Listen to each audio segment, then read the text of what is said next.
Hello, humanity. Good morning, good afternoon, good evening, and wherever in the world that you are, welcome, welcome, welcome. We are broadcasting from Oroville. It's beautiful, it's sunny, and we are so happy to be here. And I am thrilled that after 2.5, almost 3 years, I am back with Sajjan. Welcome, welcome, welcome. So you first came to Oroville to do the Swadharma program. Yes. It's a beautiful, beautiful program about finding your inner self and the inner qualities. Can you tell us a little bit about that program?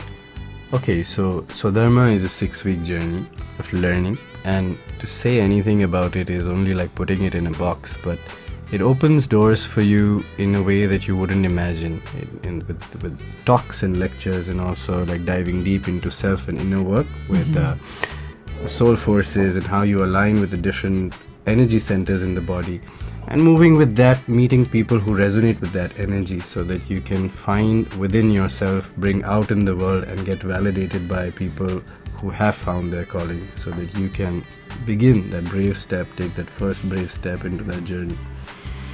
And that's how we first met. And that's how we first met. Because you had just finished your medical school. Yeah. And if I recall correctly, both your parents are doctors. Yeah, both of them surgeons. Surgeons. A lot of pressure. Job. A lot of pressure. And you came to me for what was going to be, I think, about a 45-minute session. And we ended up speaking for about 4 hours. Yeah, we right? spoke for 4 hours, and then I visited you again. Yeah, that you really did. nice pesto also. Pesto.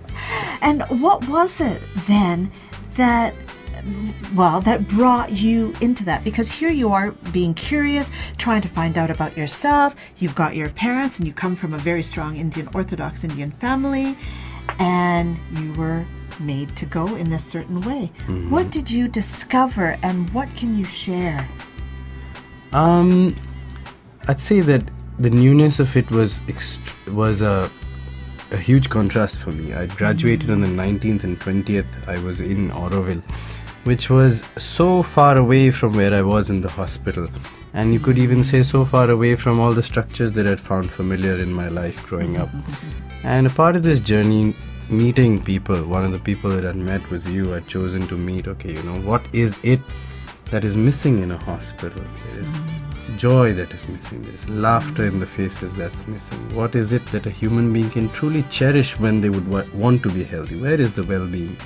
So when I was introduced to the idea of, there is a person who works as a medical clown bringing that into a hospital, I was intrigued, and that's how I came into your space and found something special that still lives in me. It's lovely to hear that it still lives in you. How does it live in you? I'd say that after Oroville, I'd gone back to Delhi, and when the pandemic had started, I'd chosen to work in the emergency room, working as a medical doctor there. And after every interaction, coming back from Oroville and having had the meetings that I had, I found that I was not only looking for a person's diagnosis anymore.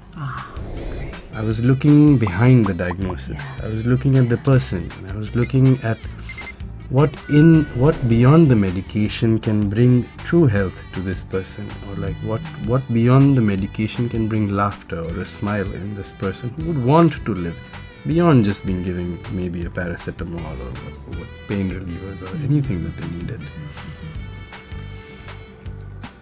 Working in the emergency department, we call it the ED emergency department, or here the emergency room, is something that is so special to me. I worked in emergency for over a decade, and then in other areas of the hospital. But I think there's something very magical about working in ED and the team there, because everything is, you don't have time to think. You're just chop hectic. It's like one thing after the other, and you just have to go. You go, and as a matter of fact, it's quite interesting, because in the emergency departments that I've worked in, there is a hierarchy, but there's not. because there's no ego. It's like you are there and you are there to save a life, or you're there to do whatever. Yeah, the hierarchy is an organism. Yeah. And I find that very, very interesting because here we are saving lives on a daily basis, and at the same time, it's like if you're the best person for the job, you are the one who's there. Sometimes the RT, the respiratory therapist, is the best person for the job. Yes. Sometimes the medical clown is For the sure. best person for the job. The respiratory doctor or any the cardiac physician is not going to know what to do when the tension in the room is like thick like smog. They wouldn't know what to do. They wouldn't be able to prescribe laughter to the air, like a medical clown would be able to do. And I think this is what's so beautiful is we really come together very much as an integrated team, as an integrated model, and taking that further. Now you continue to come back here to Oroville, and you just did the Svaram program. Yes. And tell us about that. Both Hamish and I have done that, and our sound therapist as well. Yeah. So tell us about that and how you can include this now. Again, I'd like to reiterate the nature of programs in Oroville is as soon as you say something, it's a box. You can't really pinpoint this is it. But I think it's one of the best things that I've done for myself to be absorbed in those vibrations, and not just the vibrations. Like to be in the company of people who come with the same calling and have the wisdom of life of having walked the talk that they're preaching is special. And to see health not as a physical structure but as a intermingling of elements and sound and how they can come together is something no allopath would ever even know how to approach. So in that manner of seeing it, I think it's like seeing one of the wonders of the world. It's awesome. I love that. The wonders of the world outside and the wonders of the world inside. Exactly. Yes. Yeah. And I think what I love about Oroville is exactly that. It's the coming together of all these modalities, all these people that come together from around the world, and then we share our gifts with people who come in like you. And you are 27, is that correct? That's correct. You are the average age of the average Indian. Monotonous average. But I find myself to be really, really lucky to be in this special space, being here. Well, as Sri Aurobindo says, India is and it's our youth that will take us forward, will take the youth forward. And you are one of those youth. And it's just such a privilege for you to come back, for me to have you come back and to have you on this program. Is there anything else that you'd like to say that you can share with youth, not only in Oroville, but around the world? I'd like to say that I'd like to pick up on something that you'd said about people coming together in unity. I'd like to say it's not a unity for the sake of coming together, but it's a unity in knowing space of the heart, where each and every person with language barriers, with cultural barriers, has something in common in their heart which they recognize here. And that recognition is very special. And you don't choose it, it chooses you. Absolutely. It absolutely chooses you. And it's like, come hell or high water, somehow as an individual in a relationship with Hamish, with my community of Arati and with the larger community, somehow we survive. We're not agreeing right now. Yeah. And it's very, very difficult, but we are here. We are here. Yeah, this sensitive time is also like even how it's happening in the best way that people are putting together despite being on opposing sides is like an example. We need to agree to disagree and do that with the utmost respect, in harmony, but also with integrity and sincerity and that curiosity. Yeah. Be able to look in the mirror at the end of the day and say, yes, I did what was right.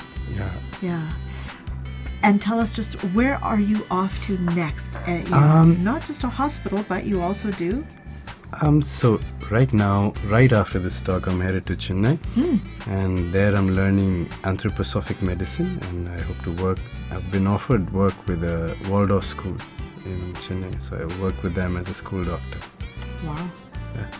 My sister-in-law in Canada had a Waldorf school in her backyard. She had an acreage. Yeah, she had an acreage and they had a Waldorf school there. So we're very, awesome. very familiar with Waldorf and Rudolf Steiner. Yeah.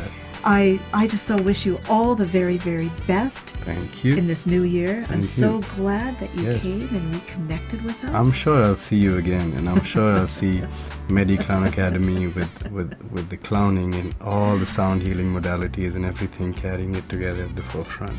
Absolutely. And one of the best sounds is the sound of laughter, the vibration of laughter. And so on that Yeah. note, I invite Hamish and Saipriya to join us as we ring out laughter throughout the world to bring healing and love, curiosity, and all these beautiful values for healing. And on that note, let's go out of here. Thank you so much. Thank you so much.